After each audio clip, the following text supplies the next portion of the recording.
여러분들에서 궁금한 점이 있으면 말씀 올리겠고요. 그 전에 제가 한 1분 말씀드릴 거는 어제 서인태 의장님께서 시리아 지금 저 독재 정권이 무너진 데 대해서 언급했습니다. 지금 북한이 처지와 거의 유사한데 50년 역사지만 여기 70년, 80년의 독재 체제를 오면서 가장 두려워하는 것이 김정은일 겁니다. 지금 밤자리 못 자고 북한이 권력중이고 그리고 우리 북한에서 이스라엘 지금 그 하마스 때리는 이런 장면들이 매일 지금 TV를 통해 나오는데 이건 역시 아마 서 의장님께서도 간소했지만 이스라엘은 몽땅 지금 그 테러 조직들을 까는 데서 타격하는 데서 전부 지휘부만 때립니다. 이 일반 군중들이 피해는 줄이기 위해서 검은 테러의 지도자들 두목들이 있는 지휘부만 그 드론으로 갖다 때리는데 어제 우리 토마스 그 이거 미군 그 타격기를 보았는데 깜짝 제가 어제 놀란 게 저기 이제 북한이 만약 전쟁에 도발하는 경우 도화선을 불에 담은 경우 순간에 저게 15,000대가 북한 김정은이가 있는 요소를 다 땅바닥까지 다 들이때린다는 이것을 누구보다 잘하는 게 김정은입니다. 감히 핵 가지고 자꾸 공갈 협박을 하고 있지만 우리 하늘에서 감히 전쟁에 우리가 대비는 해야 되지만 확장된 핵 억지력으로서 한미동맹을 더 강화해서 대비해야 되지만 또 감히 전쟁의 도화선에 불을 못 지르기 때문에 우리가 과감하게 통일 운동을 우리 시민의 힘으로 또 이 문을 열고 평화 공세도 들이대고 강원 전략을 배워가면서 우리 통일이 시민운동으로서 통일을 우리가 주도해 나가는 것이 가장 중요하다고 생각합니다. 질문을 받겠습니다. 예. 질문이 있습니다. 예, 예. 첫 번째, 두 번째 이렇게 하겠습니다. 예, 말씀하십시오, 대표님.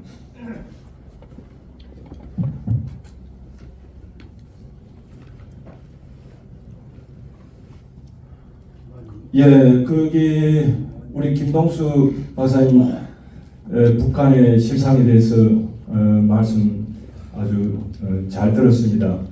거기 이제 북한 체제를 놓고 그 탈북한 그 엘리트들 그 말 가운데 정언 가운데 북한의 그 붕괴에 대해서 굉장히 그 좀 가능성을 놓고 좀 어렵다는 그런 방향에서 언급을 하는 경우가 있거든요. 왜 그러느냐?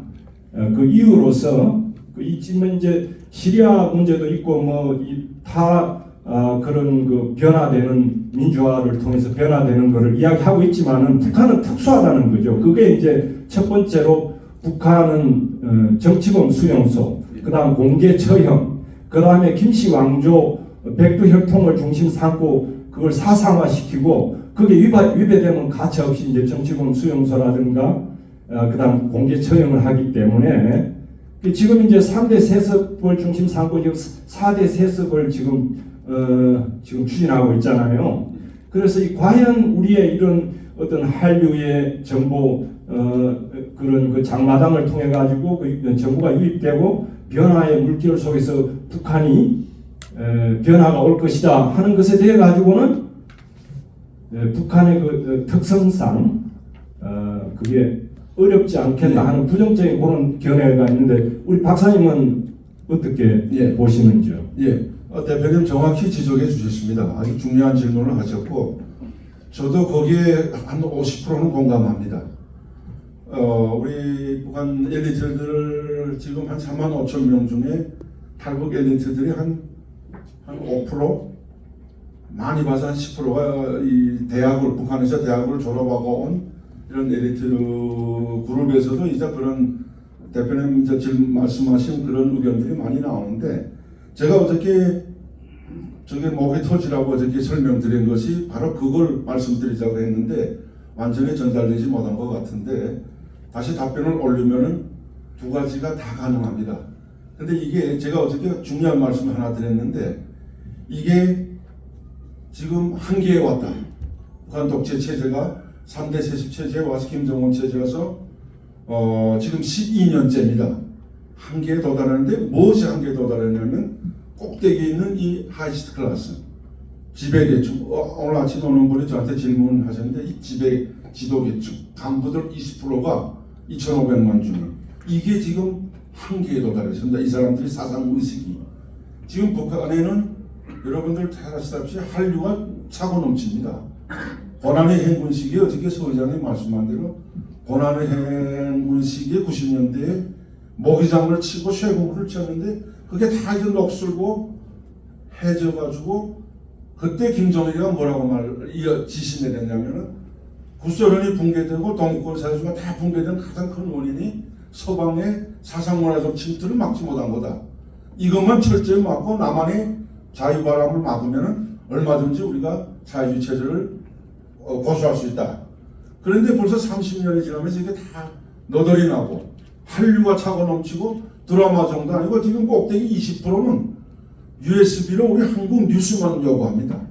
제가 와서 지금 26년이 됐는데 한 10년 동안은 저한테 고위층들이 대사관들을 통해서 한국 드라마도 우리 그 1편부터 왕의 눈물이라든가 무슨 용의 눈물 이런 것들 1편에서 30부까지 다 돈을 주며 요구합니다. 그게 한 10년 되는데 한 10년 이후부터는 모든 우리 KBS 3사 방송, 그 다음 전국방송, 정편방송 여기에 주요 뉴스만 USB에 한 줄 늦어도 좋으니까 그걸 요구합니다. 북한 해외 공간이라든가 출장 나간 사람들이. 그 정도로 남한의 한류는 물론이고 정치, 군사, 사회 모든 이런 소식들을 알고 있는 것이 북한이 지금 이 현실이고 이게 제일 두려운 겁니다. 그래서 김정은이가 지금 가장 지금 중점을 두는 이 간부혁명화를 어떻게 하냐면 완전히 이게 여기 왔다가는 모든 최현이나 김영순이나 통전비서들, 당조직비서들이 다 한 번씩 간부혁명화를 갔다 왔는데 김정일 때부터 김일성 때도 그랬지만 김정일 때가 제일 심했고 김정은 때 더 심한데 우리 혁명화라는 말씀 많이 들었습니다. 간부혁명화라는 거 말을 많이 들었습니다. 북한에서 간부혁명화에 세 가지 부류가 있습니다. 하나는 완전히 정치범청소에 가서 죽이는 거고 어제 제가 말씀드린 대로 바로 다음날 그래서 씨도 없애는 거고, 두 번째는 우리 여독수용소라든가 여기 들어가서 완전히 이거는 정신 감옥 주고, 세 번째가 뭐냐면 그 노동단련 교화소에 가서 테스트를 합니다. 한 1년, 2년, 3년 얼마나 충실하는가를 보고 다시 끌어들이려면 끌어들이고 죽이려면 죽이는데, 여기서 이 20% 간부들이 가가지고 절실히 느끼는 게 하나 있습니다. 뭐냐면은 내가 위대한 수령 김정은 장군님의 높은 정치적 신임과 배려가 없으면 이 노동교화소 가서 개돼지가 되느냐 하는 거를 온 몸으로 느끼게 됩니다. 거기 한번 갔다 오게 되면은 완전히 삽살개가 됩니다. 그 집 앞에서 앞쪽 저 백리 쪽에서 나도 무슨 무릎 꿇고 벌써 그 이조왕 때처럼 머리를 숙이는데, 이 김영순이라든가 여기 왔던 다 통정비서들이 다 그걸 겪었는데, 거기 가서 개돼지같이 1년, 2년 혁명하고 올라온 다음에 제일 먼저 어디 부르냐면 가기 전에 술 파티, 기쁨조 파티. 여기 갖다 불러놓으면 그 테이블에 세 개, 그 곰 발바닥 노래까지 다 그 위스키가 다니는 데서 와서 보면 완전히 기절합니다. 내가 수령님의 이 정치적 실험 없으면 개돼지라고 나오는 걸, 이걸 꾸준히 이거 인간 청소를 한다고 하는데, 간부 인간 청소하고 계속 수란합니다. 뭐 안 되는 건 떨어뜨리고, 이게 와서 지금까지 이게 유지됐는데 지금 이게 한계에 왔습니다. 장성택 처형 이후 꼭대기 20% 사상문화가 다 전변했고, 언제는 나도 이거 내 목숨을 살려야 되겠구나 하는 그런 데 들어갔기 때문에 이게 가장 위험한데, 이게 어제 말씀드린 대로 언제 무너지는가 하는 건 저도 신이 아닌 이상 이건 담보 못하겠지만, 이거는 북한의 국변 사태는 NGO다, ING다. 진행 중에 지금까지 해왔고 지금이 완전 가속도가 붙었다. 이건 최근에는 1.9 참사를 비롯해서 저희들이 정보를 매일 받습니다. 그럼 북한에 있는 부류별 당정군의 간부들하고 통화해 보게 되면, 야, 말도 말라. 고난의 행군 시기 때는 아무것도 아니다. 그때는 그냥 굶어 죽으니까 쌀만 달라고 항의했지만, 지금은 MZ세대가 어제 서의장이 말씀하신 대로 3, 40대 MZ 세대가 완전히 남한화된 사람들이 치고 올라오고, 요선에 신우주에서 크물패가 나가지고 3만 명의 청년 돌격대를 내보내는데 일주일 만에 싹 다 불러 들여갔습니다. 평양으로. 왜 불러 들여갔냐면, 여러분들 단동에 가봤었을 겁니다. 반동 이쪽에는 대낮 밤에 완전히 이게 뭐 산들이 납니다.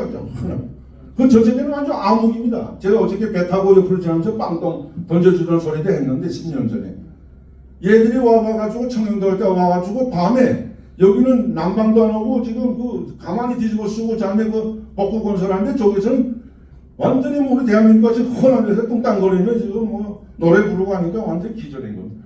그래서 대륙 들어왔던 나갔던 지휘관들이 보고를 해가지고 3만 명이 완전히 사상이 다 변했다. 이거 안 되겠다. 철수 명령을 내렸습니다. 지금 그 정도로 북한에 있는 밑에 층은 올라오고 간부들은 이전 그 상태가 되기 때문에 대표님이 질문하신 대로 이제 엘리트들이 말하던 그 말은 이전의 말이다. 50% 정도는 맞고, 왜냐하면 이게 누구도 담보 못하는 게 언제 일어날지 모르지만 우리 알아사 뭐냐면 시리아의 사다트가 이제 무너진 것처럼 이것도 도화선에 불만 붙게 되면요 순간입니다. 루마니아 사태 보셨죠? 그래서 제가 어제 말씀드린 게 우리 대한민국 국민들은 잘 모르겠지만 저희들은 피부로 느낍니다. 살다 왔기 때문에 얼마나 이게 첨예한가는 걸. 특히 저희 엘리트들은 계속 해외 공간하고도 다른 말씀 못 드리겠지만 저희가 하는 일이 있습니다.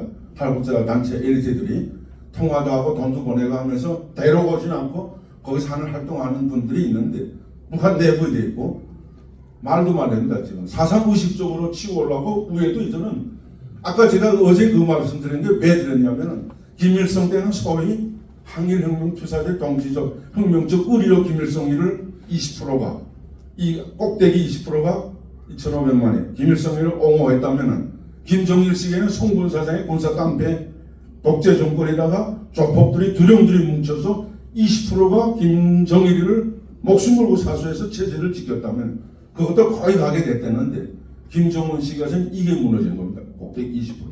여 밑에는 지금 당장 전쟁이 일어나랍니다. 지금 누구도 이 말을 당의 지시도 통하지 않고 밤에 당원들이 당 일꾼들이 양복을 못 입고 다닙니다. 외교부에도 최근에 무슨 지시가 내렸냐면은 절대로 넥타이 메고 출퇴근하지 말라. 밤에 이제 강도당합니다. 억수로 평양시에서도 그 정도로 이게 사태가 지금 준정지 상태를 선포하고 그러니까 지금 이게 우리 군사분계선은 철도 다리를 다 잘라버린 겁니다. 중국을 이제 막 이제는 한 가지 적대적 두 국가론의 핵심이 두 가지입니다. 본질이 하나는 핵무력으로서 적대 국가를 우리가 언제든지 때릴 수 있기 때문에 공포를 주면서 내부에 북한 인민들한테 고위층들하고 인민들한테 내가 핵무력을 가지고 있기 때문에 절대로 우리를 쟤들이 못 친다. 남한이나 미국이. 그러니까 너희는 나한테 4대까지도 순종하라 하는 게 공포 정치가 있고 두 번째는 북한 내부의 전 사상 문화가 다 차고 넘치기 때문에 옛날에 항색바람을 막자던 것이 이제는 남한의 한류가 다 차고 넘쳤으니까 도저히 통제가 불능합니다. 그래서 제가 어저께 말씀드린 대로 통일 대북 정책을 표현해서 좌익이든 우익 정권이든 50% 성공한 것을 합쳐가지고 대북 정책을 지금 현 시기에 짜내는 이건 성공이다. 그걸 우리 통일천사에서 만들어야 될 것 같습니다. 저도 앞으로 그 연구 보고서를 만들고 있는데 통일 우리 천사 운동에서 대북 정책을 좌익과 우익과 원장님 어제 말씀하신 두 날개의 지난 시기에 한국 정부들이 좌익 정권, 우익 정권에서 따온 성과 50% 합치면 100이 되는데 지금 북한이 그걸 들이댈 때입니다. 우리가. 그래서 제가 말씀드리는 북한의 붕괴는 시간적 문제다. 이것이 1년 내겠는지 5년이 되겠는지 모르겠지만 가장 중요한 것은 북한이 지금 김정일은 샌드위치가 됐습니다. 북한 참역을 지금 감옥으로 만들어놨는데 이게 이제 한계점에 왔기 때문에 그런데 이것을 제일 먼저 이제 항해하고 들고 일어날 것이 군부라고 봅니다. 군대에서 들고 일어나야 되는데 전쟁의 방법은 절대로 안 됩니다. 이거는 김정은이가 전쟁 일으키는 순간에 제가 제일 먼저 죽는다는 알고 있습니다. 그러나 우리 대비는 해야 되지만 두 번째 우리가 북한 인민들을 주체로 가야 된다는 것이 우리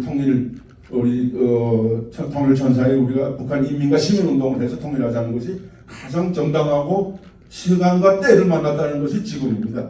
동서독의 통일을 우리가 모델로 돼야 된다면 통일시민 우리 통일실천하는 우리 시민운동으로 통일을 할 수 있는 지금 때가 온 겁니다. 거기서 가장 중요한 것이 북한 인민을 주체로 보고 아까 우리 저 최 원장님께서 말씀하신 대로 북한 인민들이 자기 운명의 주인은 자기 자신이고 자기 운명의 주인은 자기 개척하는 힘도 자기 자신에 있다고 배웠는데 그걸 이제 그 사람들이 북한 내부에서 북한 독재 정권을 뒤집어 엎는 데서 이거를 자기네가 그 진리를 저는 발휘하도록 우리가 영향을 줘야 되는데 이걸 제일 영향을 줄 수 있는 것은 정부도 아니고 정권도 아니고 오직 우리 통일 천사만이 할 수 있는 대업이라고 생각합니다. 네, 네 말씀하세요. 어제 그 박사님 말씀하신 중에서 북한 주민의 그 해급 구조 상위 지뢰계층 20%, 중간 예, 간부계층 30%, 하위 인민계층 50%이 관련 근거는 어디에 두고 하신 겁니까? 예. 논문이라든가 또는 그 정부 발표 자료라든가 있는지 아니면 개인적인 생각인지 우리가 교육시키려는 것 근거도 제시하니까 알려주시고 그다음 두 번째는 북한의 공상당원들은 전체 주민의 몇 퍼센트 되느냐 이 사람들은 상위 지뢰계층 또는 중간 계층까지 다 포함되는지 말씀해 주시고 마지막 세 번째는 북한이 그 시간 나가는 것은 시간 문제라고 말씀하시는데 북한의 핵무기 체계가 완성된다면 상황이 달라지지 않느냐. 다시 말해서 이제 핵폭탄은 뭐 다르지만 50에 70발 또는 100발까지 보유하고 있다는데 ICBM이 미국까지 말하는 ICBM이 성공한다면은 그 ICBM에 핵폭탄을 장착하면 다시 말해서 핵무기 체계가 완성되는 날은 상황이 달라지지 않느냐. 이때 과연 이 무너지는 거하고 어떻게 되느냐 상충되는데 어떻게 보시는지 말씀해 주시면 감사합니다. 아주 중요한 질문을 해주셨습니다. 그 북한 2,500만 인구 중에 하이스트 클래스가 20%, 미들 클래스가 30%, 50%가 피플이라는 건 제 박사 논문에서 제가 이제 지적했는데 제 생각뿐만 아니라 북한에서는 엘리트들 또 모두의 그 공감대라고 생각해요. 제가 이제 국가안보전략연구원에서 22년을 이제 수석 연구원을 졸업했는데 여기에 이제 우리 북한 엘리트들이 한 20명 정도, 15명 정도 이렇게 시기에 따라서 인원수 바뀌는데 우리 공동으로 연구한 자료라고 생각하시면 됩니다. 이 20%에서 20%는 몽땅 이게 조선노동당 당원이고 또 그리고 조선노동당 당원이 한 400만 명인데 2,500만 중에 그러니까 조선노동당 당원들과 이거 기본 핵심으로 봐야 되고 20%에서가 지금 문제는 뭐냐면 옛날까지는 이게 아까도 제가 말씀드렸지만 결사대가 될 수 있는데 체제를 지키는 성세가 되고 방패가 될 수 있었는데 이게 지금 무너진다는 것이 조선노동당이 완전히 이제는 실망을 가져오고 신뢰를 잃고 옛날에는 어떻게 하면 선당 후군이었는데 김정일 때라서 왜 선당 청군 후당을 했냐면은 당이 완전히 국민의 인민의 신뢰를 잃고 당이 우선 다 부패가 된 겁니다. 오죽하면 제가 어저께 장마당이 노동당보다 더 신뢰를 했다는 게 돈이 만능주의가 되면서 당이 다 부패되고 당 조직 지도부에서 다 간부들이 뇌물 받고 제가 외교부에 있었는데 외교부에 1,500명인데 신뢰를 들면 해외 나가는 그 외교관들이 한 300~400명밖에 안 됩니다. 나머지 한 1,000명은 한 번도 중국 땅도 못 봐본 외교관인데 이게 왜 이렇게 가능하냐면 다 뇌물 정치입니다. 뇌물. 외교부에서 제일 나가고 싶어하는 나라가 아랍 나라들입니다. 중동에 이라크 전쟁하는 나라들. 여기 나와서 목숨 걸고 3년 있는 동안에 자기 비자금을 얼마나 만들겠다 목숨 걸고 이제 그 마약 장사라든가 그다음에 그 대사관이 목숨 걸고 카운터피트 있지 않습니까? 미패 그 외에 온갖 무기 판매를 하면서 목숨 걸고 돈을 벌자고 제일 일본으로 나가고 싶은 것이 아랍 나라 전쟁하는 나라. 두 번째가 이제 이 동남아 나라들이란가 또 외교 특권들인 나라라고 제일 나가기 싫어하는 나라가 이제 유엔 대표고 또 그 다음에 서방 나라들 여기 나가면 딱 통제 속에 있으니까 월급을 매달리는데 월급이 제가 한 달에 600달러 올 때 98년대 600달러에 뭐 보조금 합하면 한 800달러 받았는데 그때 저와 같은 남한의 대사관 이동철관이 98년 $10,000를 받았어요. $10,000. 그러니까 600달러 이태리에서 받아가지고 뭘 먹고 삽니까? 양복 한 벌 사면 반대. 그러니까 어딜 가냐면 그때부터 다 이게 대사관 아줌마들이 차에다 싣고 100km, 200km 떨어진 농장에 가서 그 쌀도 그 개돼지한테 주는 이런 차료들 싸고 배추 다 버리는 거 시장에 가서 버리는 것들 걷어가지고 와서 밥 먹는 처지가 됐거든요. 그때. 그러니까 그때 벌써 식량 이 꽃제비가 됐고 대사관들이. 그리고 이일기가 와서 참사가 말하는 넥타이 꽃제비는 지금 완전히 국기도 못 걸고 지금 대사관이 있습니다.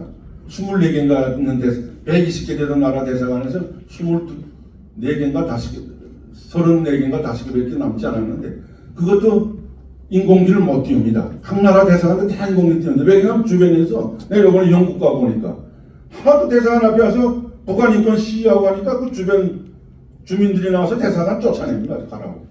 깃발 벌지 말라고. 그러니까 이게 나라입니까? 외교관들의 사상의식은 다 변했고 제가 있을 때부터 다 남한 드라마 보고 해외 공부해서 우리 12명의 북한 종업원, 식당 종업원들이 오지 않았습니까? 이전 그것도 이전 몇 년 됐네요. 7, 8년 전에 왔는데 그분들이 와서 증언하는 게 해외에 나와서 자기네 토요일날 토요 학습을 해야 되는데 앉아서 토요 학습 안 하고 나만 드라마 시청하는 거야. 저 지체를 앉아가지고 이게 보고된 겁니다. 중앙당에 국가보육이. 그 체포 나오니까 그 국회 나서 달아난 겁니다. 거기서 국정원도 개입했다고 하지만 그래서 제가 말씀드리는 게 이제는 20%와 30%, 50%를 따질 것도 없이 밑에서도 올라오고 꼭대기가 무너지니까 김정은이가 샌드위치가 됐다. 이게 제일 지금 딜레마입니다. 김정은으로서는 아마 지금도 발편장을 못 잡고 제일 불안한 게 김정은인데 조선노동당 비는 아까 말씀드렸고요. 북한의 핵 문제입니다. 우리 그 핵 문제를 조금 좀 잘 이해하고 넘어갔으면 좋겠습니다. 이거 제가 시간이 없어서 연구 보고서도 제가 이걸 작성해서 발표했는데 아주 간단하게 제가 말씀드리면 이해하기 쉽게 말씀드리면 핵은 완성됐습니다. 핵무력, 핵 프로그램은 완성됐고 핵무기도 미국에서는 CIA, 제가 이제 미국에 매해 상반기 하반기 갑니다. 지금 와서 98년 와서 매해 갑니다. 가서 미국에 가서 헤리티지 재단이나 브루킹스 연구소나 여기 가서 이제 우리 가서 간담회도 세미나도 하고 바로 50%는 미국 정보기관들과 같이 정보교육을 합니다. 저뿐만 아니라 제가 최근에는 외교관들과 같이 가서 그럼 미국 CIA나 국방정보국에서나 FBI는 북한이 핵을 가지고 있다고 단언합니다. 심지어 40기에서 50기 탄두, 핵 말하면 이제 쏠 수 있는 핵탄두를 한 50기까지 가지고 있다고 하고 제일 정확한 것이 스웨덴입니다. 스웨덴에 있는 그 군축평화연구소가 북한하고 50년 동안 학술 교류를 합니다. 여기 우리 미국이 중간에서 중매를 서고 남한에서도 우리 최근에는 10년 전부터가 참여하는데 여기서 한 30기가 있다고 발표했고 우리 국정원에서는 한 40기, 51번과 같습니다. 그러면 이 핵무기가 50기겠냐 100기겠냐 문제가 아니고 아까 아주 정확히 지적하신 게 어떤 핵무기를 가지고 있느냐. 그럼 북한이 3개 종류 다 가지고 있습니다. 장거리 ICBM 그게 이제 미국 본토까지 지금 12,000km는 간다지만 워싱턴하고 뉴욕까지 간다지만 지금 북한이 이 고가구를 테스트에 가면은 14,000km까지 나갔는데 이게 완성됐고 두 번째 중단거리는 이미 그 전에 완성돼서 우리하고 일본까지 타격할 수 있고 이 주변 나라를 타격할 수 있는 거는 지금 플루토늄이라는 핵 프로그램은 이미 다 완성한 지 오라고 그리고 그 외에 이제 뭐 생화학무기 다단계 이런 방사포라든가 많은데 이거 어느 한순간에 어느 걸 세 개 부류 중에 어느 한순간에 쓰는 순간에 아까도 말씀드렸지만 곧 전쟁이고 그 전쟁이 나면 북한 땅이 완전히 지구상에서 날아가고 없어질 겁니다. 이걸 제일 먼저 김정은이가 알고 그러니까 문재인 정권 때 북미 정상회담을 3차례 하면서 판문점에서 트럼프와 만난 것까지 합하면 3번인데 그래서 북한이 들고 나온 벼랑끝 외교 전략이 뭐냐면은 이건 저희가 있을 때부터입니다. 북한에 제가 외무성이 있을 때부터 94년 제네바 핵 합의를 이뤄냅니다. 강석주 일부상 있을 때 94년대. 그래서 막대한 경제적 지원을 받아냅니다. 매해 50만 톤의 중요화, 50만 톤 식량 지원과 그리고 심포에 있는 궤도 건설을 하는데 이게 이제 2년 만에 알루미늄 핵 프로그램들을 독일에서랑 수출이 들어가다가 발각돼서 완전 깨지는데 그때 94년 핵 프로그램을 이끌어내서 모든 사람들이 다 영증, 공학 영증을 받은 게 완전히 그때는 핵이 프로그램이 완성도 안 된 상황에서 완전히 그 벼랑끝 전술을 써서 이제 클린턴 행정부를 이제 속였는데 끌어내고 지금 싱가포르에 와서 문재인 정부 이제 3차 정상회담을 하면서 우리 정부에서는 이제 다리를 놔주고 문정부는 그것도 이제 해볼 만한 그런 제가 그 서두에 어제 강의에서 말씀드렸지만 좌익 정부, 우익 정부의 강원 전략을 대북 정책을 다 펴가야 했는데 다 더 펴봐 왔고 이제는 이걸 다 합칠 텐데 문재인 정권에서 그걸 다리 놔줘가지고 만났는데 싱가포르에서 뭘 말했냐면 김정은이가 이건 저뿐만 아니라 그 회담에 갔던 국정원 직원들 고외 기자들이 저랑 그 후에 간담회를 통해서 나온 그 비하인드 스토리인데 이 사실에 근거한 겁니다. 팩트는 받아들였습니다. 트럼프한테 김정은이가 뭘 이야기했냐면 북미 외교 관계를 맺자. 너희 외교 관계를 맺고 첫째 우리가 신뢰할 수 있도록 우리한테 안전 조치를 해달라. 그게 뭐냐면 제재를 해. 제재까지는 아니고 불가침 조약을 맺자. 그래야 우리가 테러 지역 곳에 해상 빼주고 불가침 조약을 맺게 되면 우리가 핵 프로그램 폐기할 의향이 있다. 이게 싱가포르 정치적 회담입니다. 1차. 완전히 대성공이었죠. 미국도 트럼프도 오케이, 김정일도 오케이 해가지고 돌아가면서 그때까지 우리 문재인 정권이 이 중재자 노릇, 뭐 우리가 운전자 노릇을 했는데 아주 잘했고 그 역할을 잘했는데 돌아가면서 트럼프가 부탁을 말하면 숙제를 줍니다. 다음 회담을 언제 하자는가 먼저 물어봅니다. 빠를수록 좋다. 그럼 숙제를 하나 주니까 핵을 어떻게 앞으로 핵 프로그램을 어떻게 폐기하겠는가 그걸 가져오는데 여기에는 미국이 요구한 시종일관 요구한 CBD 조건으로 핵 폐기한다는 답을 가지고 오라.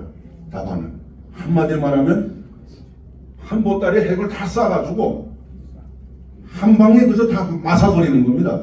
그걸 미국에 가지고 가든 프랑스 가지고 가든 그래서 그걸 철수하지 않는 한은 진전이 없다고 알았다고 가지고 왔는데 그게 이제 동시행동 원칙입니다. 첫째가 뭐냐면 ICBM을 지금 말씀하신 미국 본토를 칠 수 있는 ICBM을 1단계에서 우리가 하노이에 와서 1단계에서 이거부터 제거하겠다. 1년 동안에 여기에 맞게 불가침 조약과 외교관계를 맺자. 제재 풀어달라. 그리고 2단계는 5년 내지 10년 보는데 중단거리 핵 프로그램 남한과 일본 칠 수 있는 거를 5년 10년을 잡았대요. 이걸 푼 다음에 완전한 핵 폐기를 하겠다니까 트럼프가 화가 나서 일어나서 바닥딱 나간 겁니다. 그래서 이러한 핵 프로그램에 대해서도 미국은 앞으로 이제 지금 벌써부터 북미 정상회담이 열린다고 하는데 열릴 겁니다. 워싱턴에서 열리든 심지어 평양까지 갈 것 같습니다. 가는데 이게 1년 동안은 지금부터 이제 내년 1월부터 공식 취임하면 1년 동안은 기싸움 하다가 자꾸 북한은 값을 올려야 됩니다. 그리고 2년째 가서 회담이 진행되는데 결국은 하노이 결과가 나오지 않겠냐. 이런 걸 제가 개인적인 생각을 말씀드리고 시간이 또 넘어가기 때문에 이 정도까지 답변 올리도록 하겠습니다. 감사합니다.